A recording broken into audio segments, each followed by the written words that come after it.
চলমান ইসরায়েলি হামলায় ফিলিস্তিনের গাজা ভূখণ্ডে গত ২৪ ঘন্টায় আরও ৩৫ ফিলিস্তিনি নিহত হয়েছে।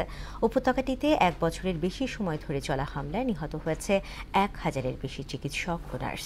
অন্যদিকে ইসরায়েলি ভূখণ্ডে ৩ শতাধিক ক্ষেপণাস্ত্র হামলা চালিয়ে ইসরায়েলি সেনাদের পিছু হটতে বাধ্য করেছে সশস্ত্র গোষ্ঠী হিজবুল্লাহ। কাজী শাহরিনের ডেস্ক রিপোর্ট।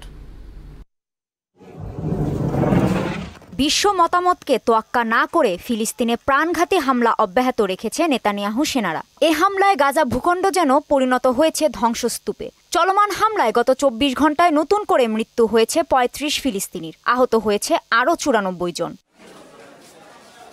গত অক্টোবর থেকে এ পর্যন্ত চলা হামলায় মৃতের সংখ্যা বেড়ে দাঁড়িয়েছে ৪৪,২২১ জনে এবং আহত হয়েছে ১,০৪,০০০-এরও বেশি মানুষ। এদিকে চলমানে বর্বরতায় গত ১ বছরে নিহত হয়েছে ১,০০০-এর বেশি চিকিৎসক ও নার্স।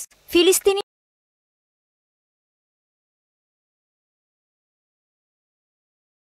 সংবাদ সংস্থা জানিয়েছে, হতাহতের পাশাপাশি ৩১০ জনের বেশি চিকিৎসাকর্মীকে মৃত্যুদণ্ড দেয়া হয়েছে।